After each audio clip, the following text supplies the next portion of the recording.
Assalamualaikum warahmatullahi wabarakatuh. Alhamdulillah, Allahumma sholli ala Sayyidina Muhammad. Maaf saya kalau agak lowbat, ini acara kelima nih.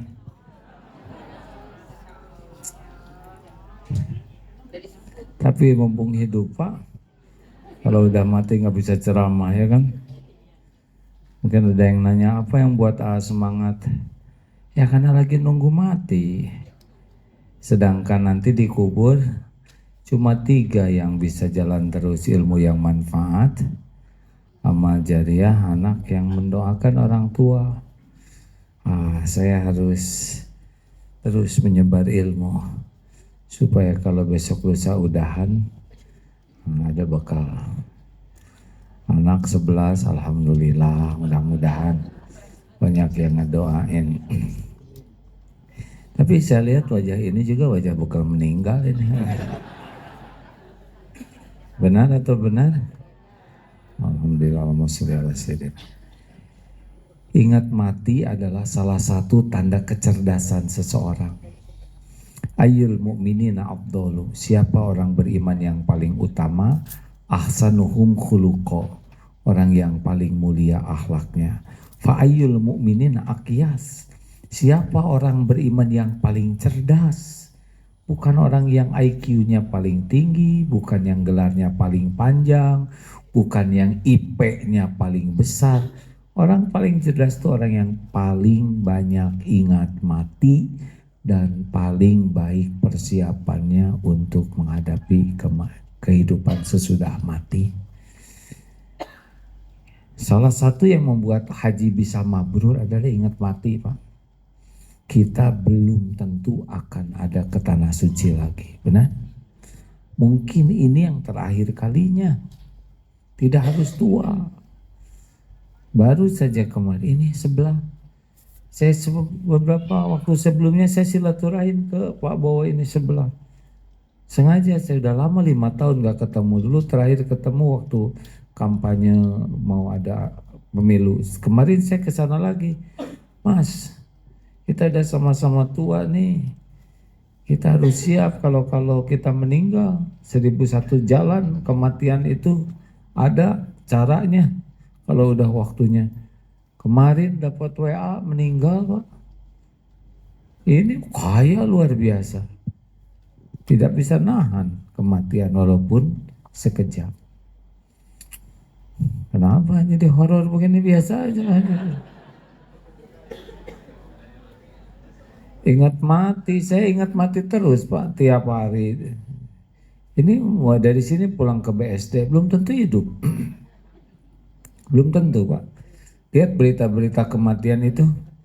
Tadi malam ada ibu-ibu tuh hampir 2 pekan ini doakan anak saya Fauzan, dia santri di Serua. Kemarin anak saya ke ICU. Beberapa saya telepon, gimana? Meninggal anaknya. Beberapa waktu yang lalu kita dengar turis dari Cina ke Dieng. Ke mana? Ijen. Jauh-jauh dari Cina, mau bahagia.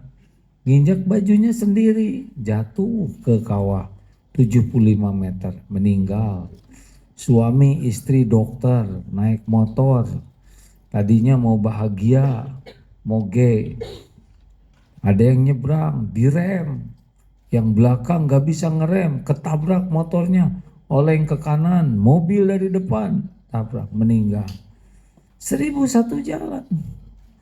Kita memang rencana haji, belum tentu juga berangkat. Ini wajah-wajah bagus nih kayak gini. Saya semangat sekali kalau mau umroh haji, saya semangat Pak. Kenapa? Kalau umroh ke umroh kan menggugurkan dosa. Terus apa lagi hidup ini? Hidup tinggal nunggu mati, betul ya? Jadwal udah jelas. Kita akan meninggal pada waktu yang ditetapkan. Kapan ditetapkannya? 120 hari di rahim ibu udah beres nih waktunya. Kita akan mendatangi tempat kematian yang ditetapkan Allah. Kita ke sana. Dan kita akan meninggal dengan cara yang disukai Allah, yang dikehendaki Allah. Apa kerjaan kita? Kita kerjanya bagaimana supaya husnul khotimah gitu. Nggak ada sukses di dunia ini. Yang sukses tuh di dunia tuh husnul khotimah. Mau ngapain jadi ini jadi itu mati suul khotimah, benar? Tuh siapa tuh yang berzina kemarin tuh selingkuh, dibunuh oleh selingkuhannya. Orang akan mati dalam kebiasaannya. Salah kayaknya nih ceramah ini nih, jadi wajahnya jadi pada pucat gini. Tapi bagi saya ceramah ini penting Pak, karena banyak orang yang lupa mati. Apa sih untungnya ingat mati? Satu, tidak menyia-nyiakan kewajiban. Tunda-tunda mati ya kan. Yang kedua, jangan menunda taubat. Udah sekeratul maut aja udah nggak diterima taubatnya Pak. Ayo taubat, tenang-tenang gini, punya dosa enggak sih? Sedikit atau banyak? Banyak atau banyak sekali? Nah, tuh tenang wae. Yang ketiga, jangan nganggap remeh maksiat. Itu lagi zina mati, ya kan? Lagi mencuri mati. Orang akan dimatikan oleh Allah dalam kebiasaannya. Makanya saya senang di sini tidak ada yang merokok. Kalau yang rajin merokok siap-siap aja mati. Mati lagi merokok, keselak dengan asbaknya.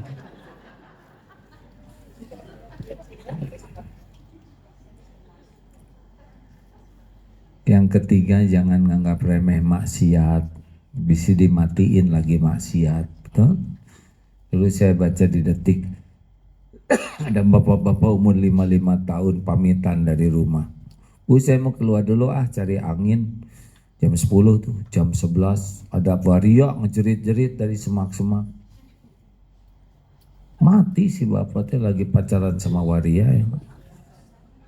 Wah, heboh.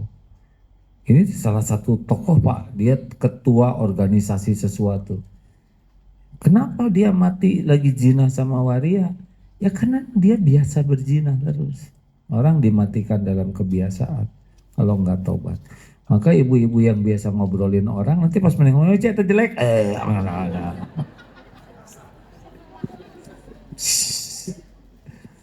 iya loh Bu, yang suka ngejelek-jelekin orang ya matinya jelek juga lah.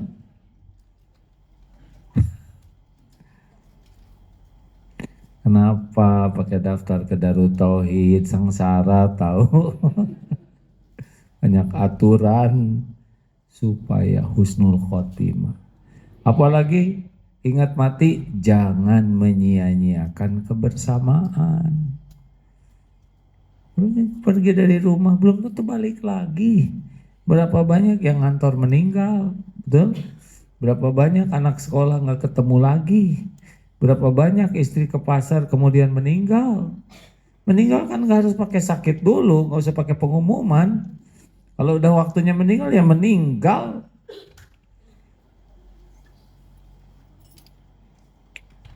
Maka udah nggak usah pakai berantem-beranteman Udah tua berantem jelek banget ya kan. Gimana caranya istri saya menjengkelkan kata bapak ya kan.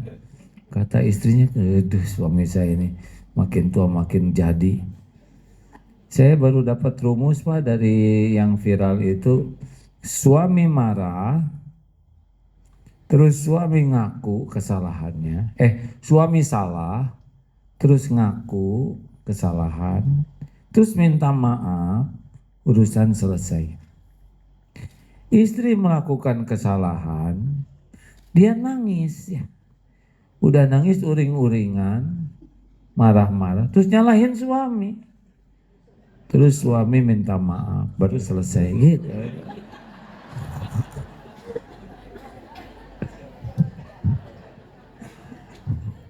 Udah lah, biarin minta maaf aja. Gampangin aja lah urusannya kan. Masa nunggu mati ribet betul ya. Halo? Saya emang gak mau ribet Pak. Itu gak worth it lah. Waktu kita dipakai untuk yang ribet nggak jelas gitu. Betul tidak? Halo? Ya. Dan yang terakhir, kalau ingin husnul khotimah itu gampang. Teori. Husnul khotimah artinya akhir yang baik. Karena akhirnya enggak tahu, maka caranya setiap waktu aja jadi orang baik gitu. Kapan aja waktunya kita meninggal, di mana aja tempatnya, kalau kita baik terus ya insya Allah kita meninggalnya husnul khotimah. Gitu Om, nggak usah ribet, kita tuh lagi nunggu mati nih, nunggu giliran. Jangan kayak domba, kambing, idul kurban, udah jelas dia antri ya kan, malah culang-culang apaan nih, gue antri di sini, asik gue nomor 3 gitu, dia nggak tahu itu nomor apa ya nggak, makan enak mau kemana dia tuh, wah kasihan dia mati ya, padahal dia nomor 3, dasar domba ya kan. Jangan-jangan kita lihat orang meninggal enak makan, padahal itu giliran kita. Nah Bapak Ibu, satu itu banyak ingat mati ya,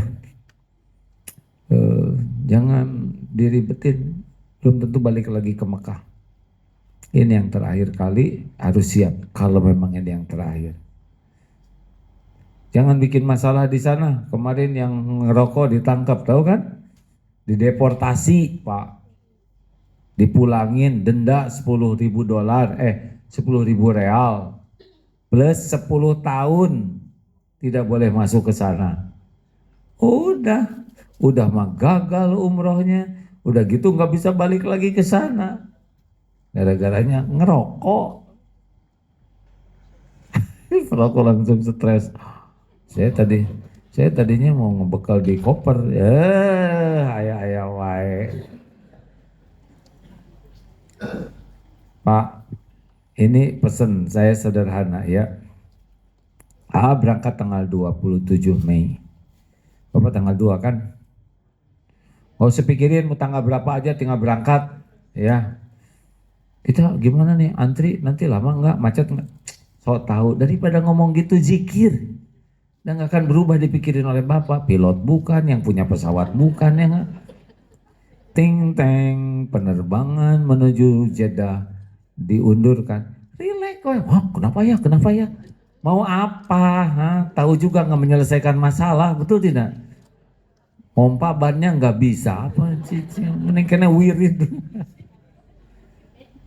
Kita tuh kebanyakan segala pengen tahu yang nggak jelas. Sepak bola aja kemarin dibahas tuh Pak. Kenapa dua? No, itu wasitnya. Yang mainnya aja udah pada tidur, kita masih ngomongin ya. Hemat, makanya ingat ya, pesan saya ke sana. Ciri orang yang sukses itu 2 kuncinya. Pokoknya bahagia itu 2 kuncinya. Satu apa? Udah diajarin belum di sini mau? Oh, tawadu ya. Pasti rendah hati nih orang-orang ini. Kunci bahagia itu 2, Raden. 1 iman, 2 amal soleh. Nggak ada kaitan dengan hotel jauh dekat. Nggak ada kaitan dengan bekal apa, belanja apa. Bahagia itu cuma 2 kuncinya apa? Mau sehat, sakit, ada, tiada, punya bekal, mau panas, mau dingin. Kalau imannya kuat pasti bahagia. Mau di kamar berempat, mau berdua, mau pakai AC, mau enggak, kalau kuat iman mah cetek masalah tuh. Masalah dalam hidup itu adalah kurang iman dan kurang. Nah, jadi kalau ibu kurang bahagia artinya apa, Bu? Ibu kan nikah teh tadinya ingin bahagia, ya kan? Makanya milih si dia, betul tidak? Tapi ternyata salah satu sumber penderitaan ibu siapa? Salah, bukan si dia. Ibu menderita teh karena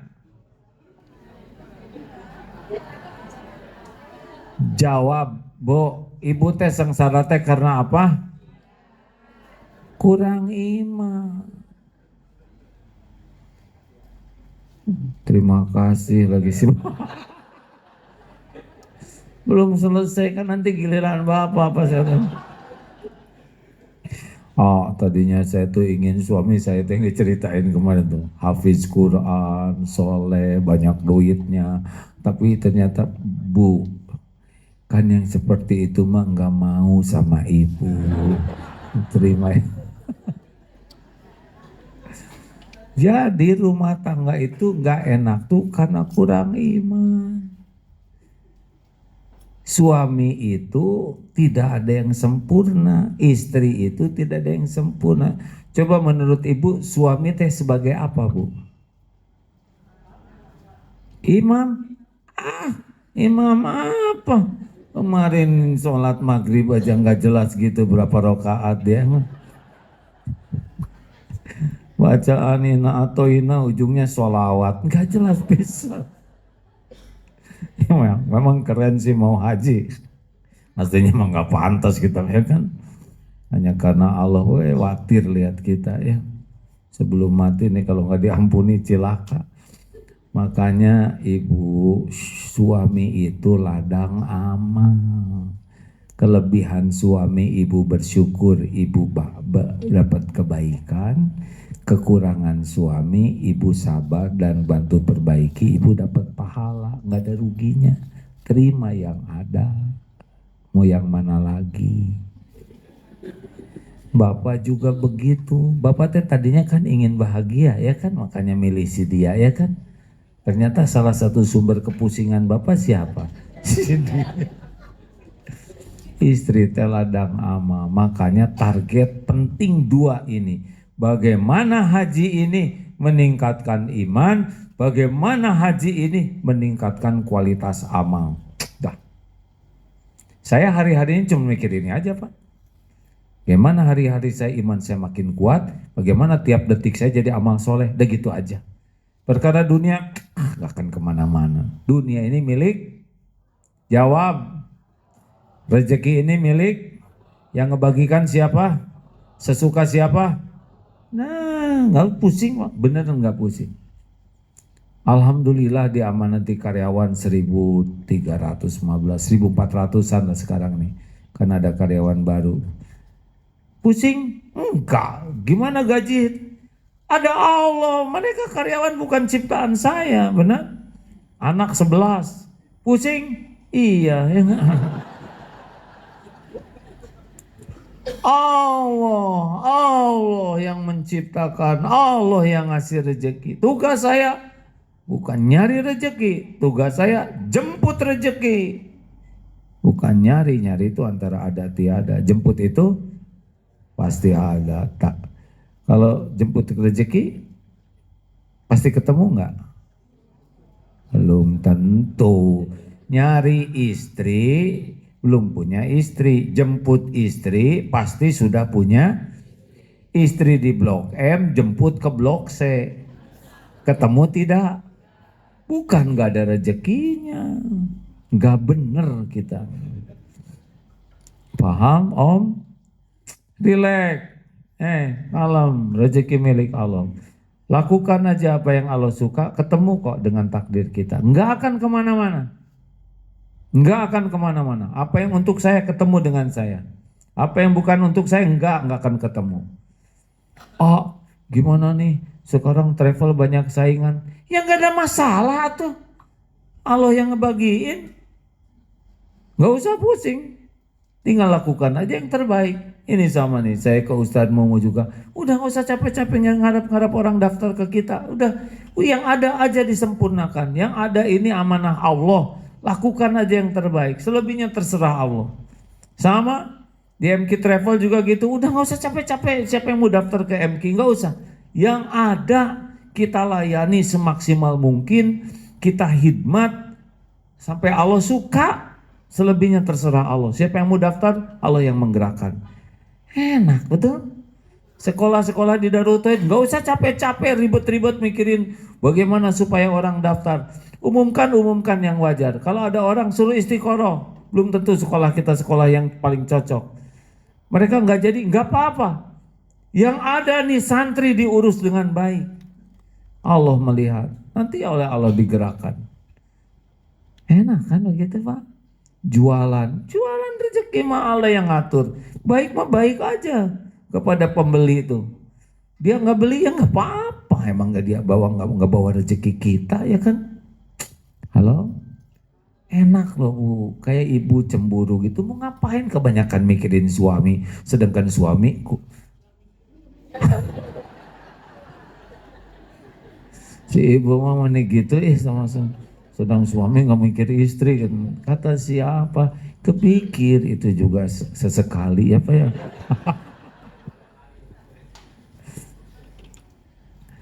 Bu, Pak, apa penyebab orang kurang iman dan kurang amal?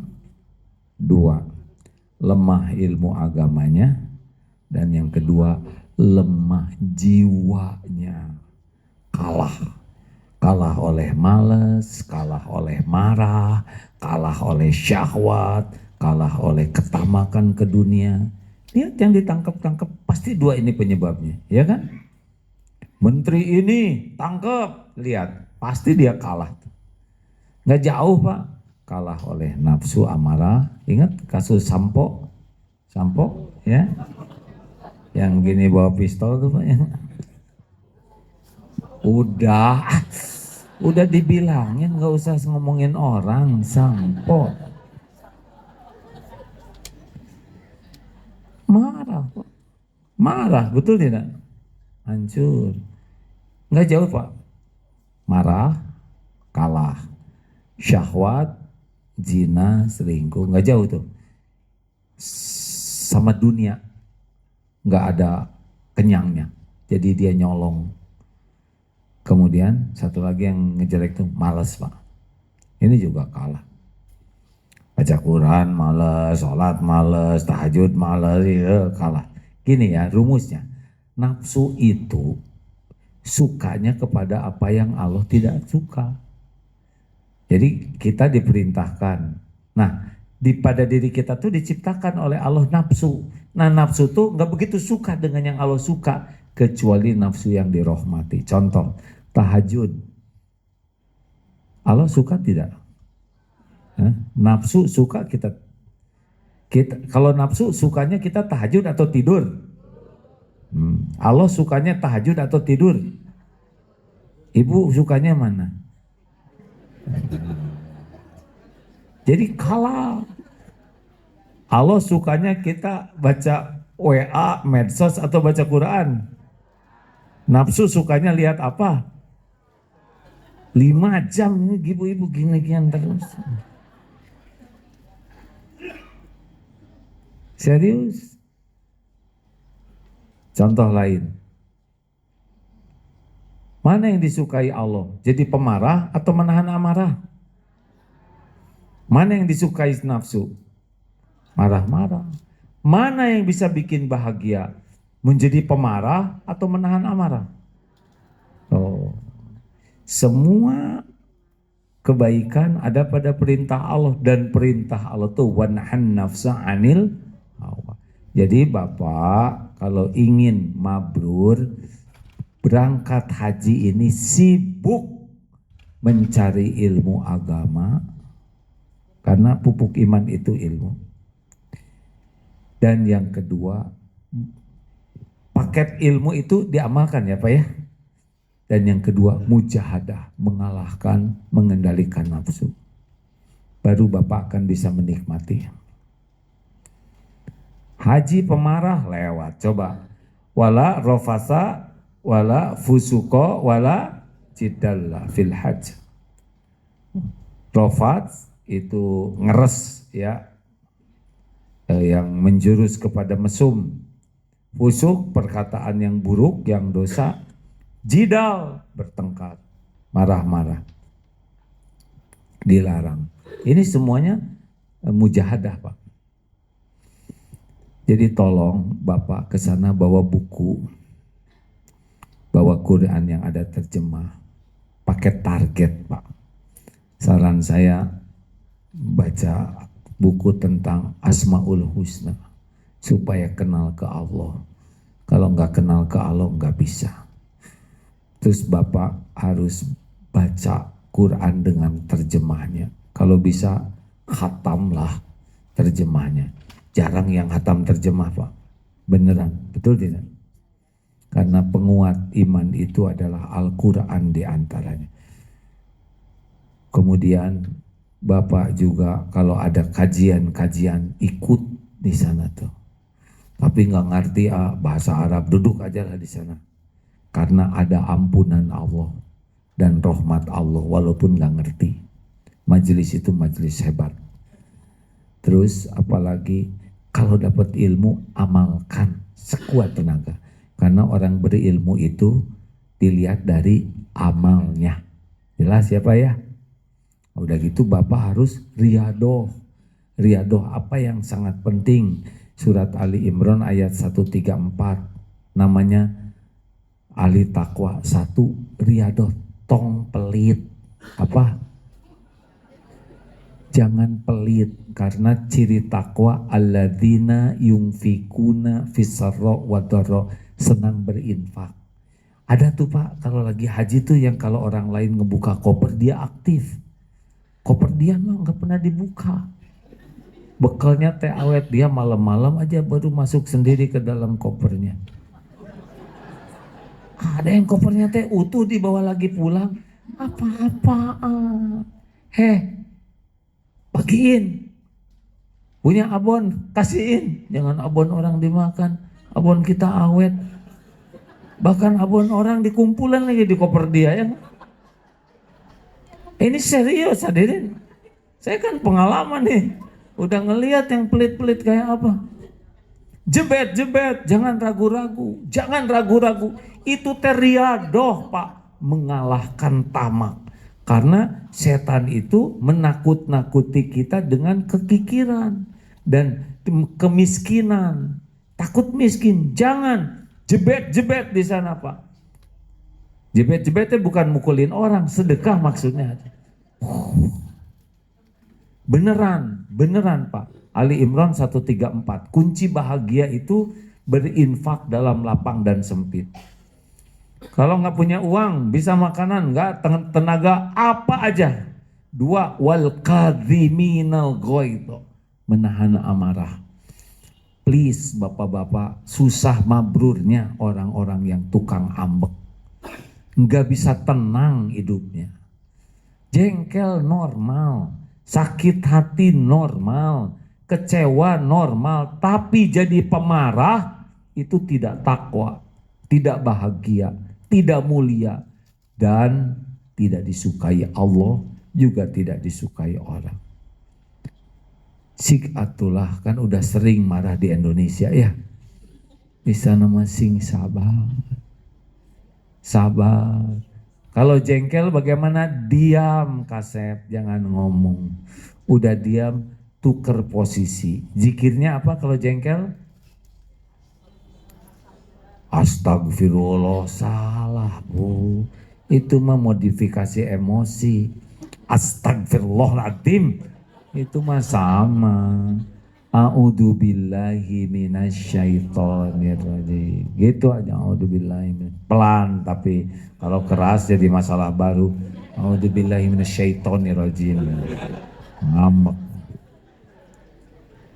Suami istri jangan berantem ya.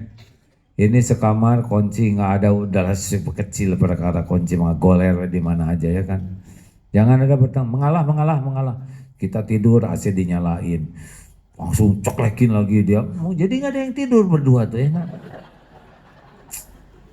Saya juga pernah dengan yang dingin. Saya agak kurang terbiasa pakai AC kalau tidur.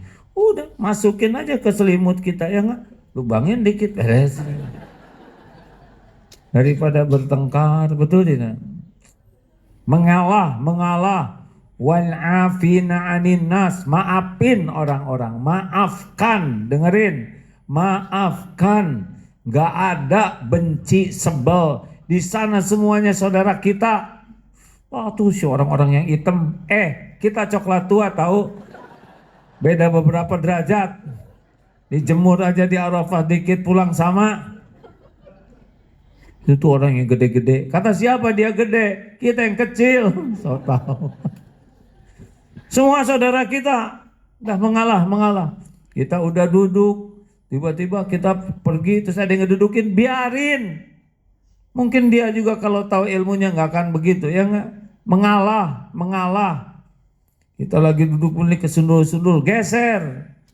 Mengalah tuh nggak ada ruginya. Saudara kita itu, apalagi sama orang yang lebih tua, kita rebutan, wah dorong-dorong gini. Jadi rukunya begini, dosa. Tapi sekarang udah nggak ada gitu-gituan, Pak. Dulu makan, wah.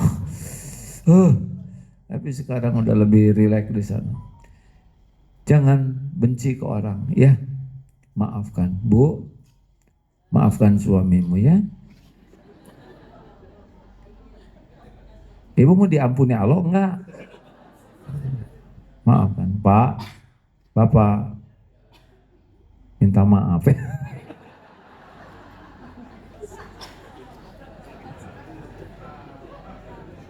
Aduh, lucu pisan jamaah dari ceramah tengah hari itu nggak gampang loh, Pak. Bapaknya udah diisi lagi kan, darahnya nggak ngumpul di sini tuh. Jadi kia, yang ceramahnya udah 5 kali ini udah emosi aja nih saya. Pak, pokoknya jangan marah-marah dan maafkan. Pasti masalah itu jemuran, apalagi sih Ustazmu? Jemuran, lift, ya gitu-gitu aja lah ya. Biarin lah. Ini saya jemuran saya diambil, udahlah cari tali lagi ya nggak. Tidak usah dijebak, gitu ya, nggak usah. Pasti penyakitnya itu nanti itu jemuran, AC, standar lah gitu-gitu aja. Tiap tahun berulang. Masalahnya orangnya beda-beda. Mengalah. Kita makan ini ternyata nggak kebagian, udah tinggal beli. Paling berapa real ya kan? Nggak worth it bagi kita untuk jengkel-jengkelan. Ingat tausiah yang kemarin yang awet muda itu? Ingat tidak? Aduh, jawab batu, jangan bikin emosi. Si bapak itu kan awet muda. Kenapa? Saya tidak mau berbantah-bantahan. Masa sih kek? Hanya dengan tidak berbantah-bantahan jadi awet muda, jadi segar. Menurut saya sih nggak mungkin kek. Saya setuju dengan pendapat saudara. Beres ya. Udahlah dibikin gampang aja, itu nggak ada yang gawat, Pak. Kan itu bukan Israel, betul tidak? Ibu tahu nggak, Bu? Nabi Musa dan Nabi Harun ketika diperintah Allah jumpa dengan Fir'aun, diperintahnya itu qaulal layyinan, perkataan yang lemah lembut. Itu dengan Fir'aun, manusia durjana. Suami ibu Fir'aun bukan? Lemah lembut. Istrinya Fir'aunwati bukan? Kalau melah. Yang ke ini, wallahu yuhibbul muhsinin, dan berbuat baik. Jadi SOP-nya begini, tahan amarah, maafkan, berbuat baik. Kalau Bapak bisa seperti itu di sana, mungkin nanti ada ujian-ujiannya ya. Itu takwa, Pak. Nah, itu latih ya 4 ini. Jangan pelit. Jadilah orang menahan amarah, pemaaf sebelum orang minta maaf, dan balas dengan kebaikan. Coba mujahadah Ali Imran 134. 135-nya itu minta maaf, ampun ke Allah. Banyak istighfar. Kurangin ngobrol. Mau ngobrol apa? Sama-sama gak tahu apa-apa ya kan? Jangan sotoy. Kenapa ini gak ada kunut? Kunut macam si cicing ya. Kalau ada perbedaan pendapat, gak usah banyak komentar. Kita nggak tahu, banyak ngomong apa. Kalau ada perbedaan pendapat, belajar, cari sumbernya. Oh ini kunut karena Nabi Imam Syafi'i begini. Oh ini nggak kunut, oh begini. Tinggal pilih mau yang mana, yang menenteramkan dan hormati pilihan orang lain. Beres. Dan doain supaya semuanya diterima. Udahlah, nggak usah segala diribetin. Halo, ibu nggak usah segala nanya. Ini KBH mana? Berapa orang? Mau apa? Mau apa? Mau ngasih makan? Sama, saya juga suka jengkel tuh Pak kalau ini, tapi untung saya dengar ceramah sendiri ya kan. Ah, gimana? Jamaahnya berapa banyak di hati kecilnya? Apa? Ngongkosin. Ya adalah. Jadi susah kan. Misalkan beliau 1 bis, terus kita nyebut 10 bis kan jadi nggak enak ya kan? Kitanya jadi ria, betul tidak? Dianya juga jadi sedih, jadi cuma sedikit ya. Jangan banyak ngobrol kecuali secukupnya. Penyakit ngobrol tuh, penyakit dengerin. Ngobrol kalau kebanyakan ya, tidak harus juga jadi jarudes. Nah, ngobrolnya yang wajar, secukupnya. Karena kalau udah ngobrol pasti sok tahu, ditambah-tambah sok pinter, sok berpengalaman, ngebohong, dikurangin, gibah, fitnah, ria, ujub, penyakit. Apalagi kalau sudah cerita diri, yakin itu mau ditambah-tambah. Dulu ya waktu saya umroh ke sini belum ada siapa yang nanya. Nggak usah segala diceritain kalau nggak penting-penting amat. Nggak usah ketahuan siapa diri kita juga. Kalau ketahuan dosa yang nggak mau ngomong juga ya kan. Dah secukupnya aja, beneran loh Pak. Hancurnya ibadah tuh mulut. Pokoknya orang kalau dapat jaga mulut dan kemaluan, ahli sorga tuh. Nah kalau yang sana insya Allah kejaga, ini yang suka nggak kejaga. Bu, Ibu, jangan bunyi aja ya, secukupnya aja. Di kamar juga ada peraturan jam sekian tidur, tong ngobrol wae. Kalau udah beramal nggak usah dilaporkan terus, apalagi udah nyium hajar aswad, diam. Kalau ibu udah nyium, yang lain belum, ibu cerita, sebel yang dengernya tuh ya nggak? Dan dia belum ya kan? Serius ini Pak, ujian terbesar udah nyium hajar aswadnya ngomong terus Pak. Itu ya pada waktu saya nyium Azhar Anas itu salah lagi. Ini ada artis, saya udah minta izin loh Pak ke Pak Azhar Anas cerita ini. Nah Bu, Pak, jadi bawa buku, bawa kitab, bikin program. Yang belum bisa baca, yang belum khatam terjemah, khatamkan terjemah. Sehari sejus ya kan, nggak lama kok, setengah jam aja selesai 1 juz tuh Pak. Terus yang belum bisa baca Quran, cari ya udah ustadz-ustadz yang udah bisa baca ya, belajar doa-doa diapalkan supaya pulang jangan terlalu ketahuan gimana nyala ya, jangan pas pulang tuh Allahumma barik lana, kata itu doa makan, oh amin amin. Minimal 10 doa paten lah ya. Ini serius loh Pak. Yang ngerusak itu ngobrol. Nah, banyak diam di masjid. Di masjid juga nggak usah barengan terus. Nanti ngobrol lagi ya nggak. Makanya saya senangnya barengan sama orang Turki. Diajak bahasa Inggris nggak bisa. Bahasa Arab nggak bisa. Bahasa Indonesia diam-diam aman. Asli loh Pak. Asli nih yang saya sampaikan ini ya. Berdasarkan pengalaman yang banyak merusak itu ngobrol. Bukan tidak boleh, kalau manfaat silahkan, tapi secukupnya. Udah segitu, nanti ceramah lagi di sana. Udah pulang ah. Seneng gak sih Pak mau haji itu Pak? Aduh, saya tuh bahagia sekali mau haji itu. Padahal tiap tahun begini. Tapi selalu ada pengalaman baru, excited sekali ya, senang. Ini pada siap jalan kaki juga nggak? Ada ya? Dulu saya hampir selalu dengan izin Allah pulang pergi. Ya, wah udah dari tahun berapa ya ya? Wah, asalnya sendirian, terus lama-lama udah pulang pergi, lama-lama sulit untuk berangkatnya. Prosedur izin susah ya. Akhirnya kita milih pulangnya. Kalau pulang pergi, berangkatnya itu biasanya kita keluar dari tenda tuh jam 3, setengah 4. Sampai ke perbatasan Mina, Musdalifah. Sholat di sana maksudnya supaya pas selesai sholat, pergi. Karena kalau enggak masuk ke Arafah ke tenda jam 10, udah capek. Udah pasti kakinya pecah-pecah itu sebagian tuh. Udah jarang ngobrol. Udah gitu masuk wukuf, tidur semua, capek ya. Nah itu yang menyebabkan kalau memang fisik nggak begitu kuat, berangkat jalan itu konsekuensi besarnya pada waktu wukufnya sangat capek. Kan wukuf itu jam 12 sampai maghrib. Dan kesananya makin panas. Kalau hilang, oh udah hilang, susah nyarinya di Arafah tuh ya.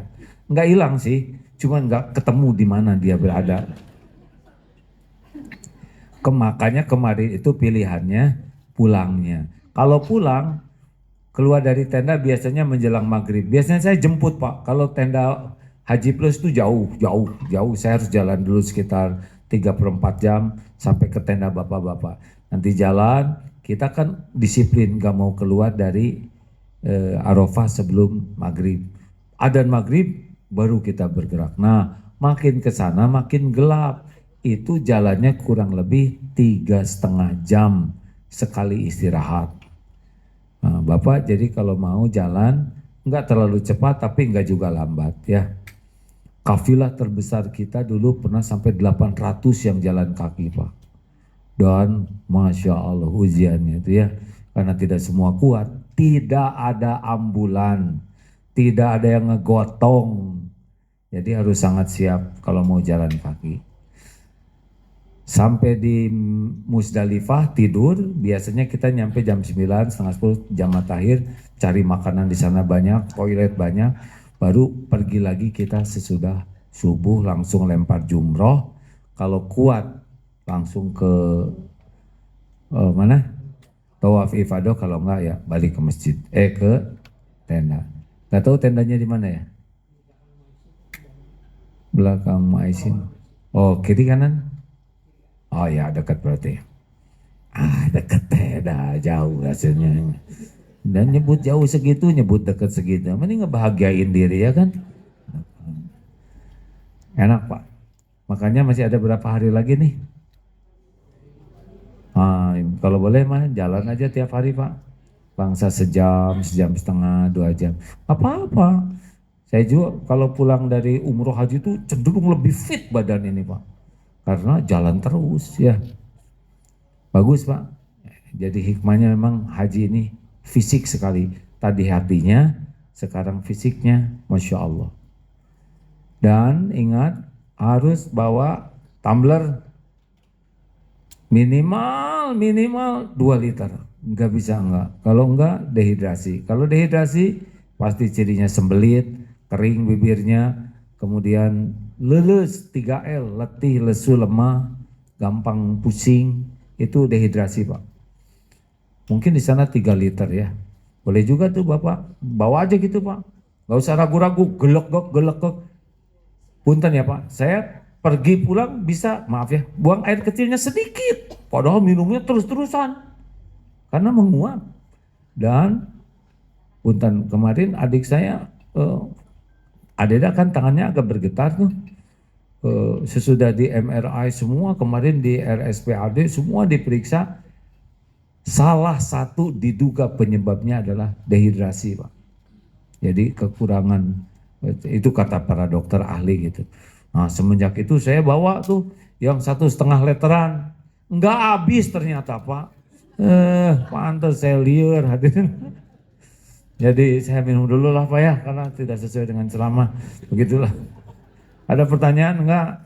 Enggak usah nanya lah. Enjoy ya Pak ya, di sana tuh enjoy. Kita ke sana untuk bahagia ya, bukan untuk menderita. Masalah pasti ada, kesuai enjoy aja lah. Kita ini tamu Allah. Enggak usah rebutan kamar. Enggak usah. Mau naik bis gak usah rebutan, gak akan ditinggalin. Yang juga naik pesawat biasa aja dinikmati, enjoy. Setuju? Sing bahagia, belum tentu hidup ya. Eta deui.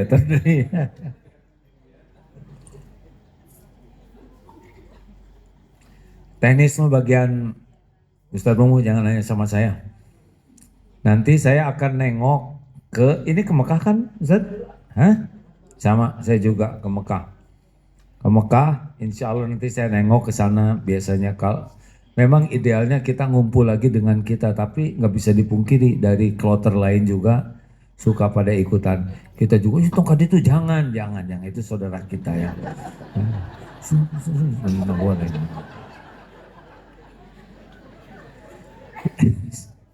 Penyakit pisan di sana teh. Terima kasih.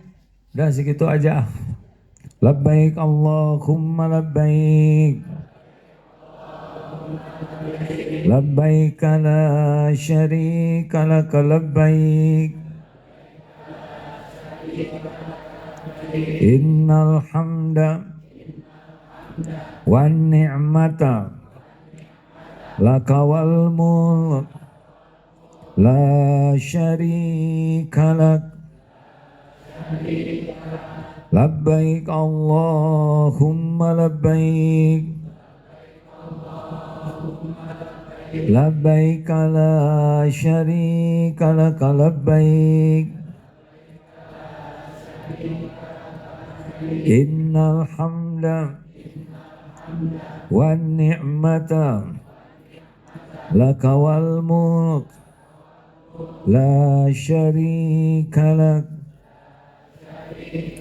Allahumma sholli ala sayyidina Muhammad wa ala alihi wa ashabihi ajma'in. Ya Allah, terima kasih atas semua nikmat ini.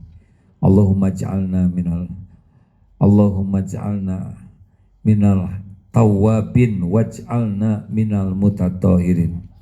Ya Allah, jadikan kami semua menjadi orang-orang yang Engkau ampuni seluruh dosanya. Engkau bersihkan hati kami ya Allah. Persiapkan kami menjadi hamba yang hajah mabrur. Ya Allah, luruskan niat kami ya Karim. Sehatkan lahir batin kami. Limpahi kami dengan ilmu yang manfaat. Bimbing kami dengan amal-amal yang benar dan Engkau ridhoi. Ya Allah, kami tinggalkan keluarga, Engkaulah satu-satunya yang kuasa menjaganya. Ya Rob, lindungi, pelihara keluarga yang kami tinggalkan.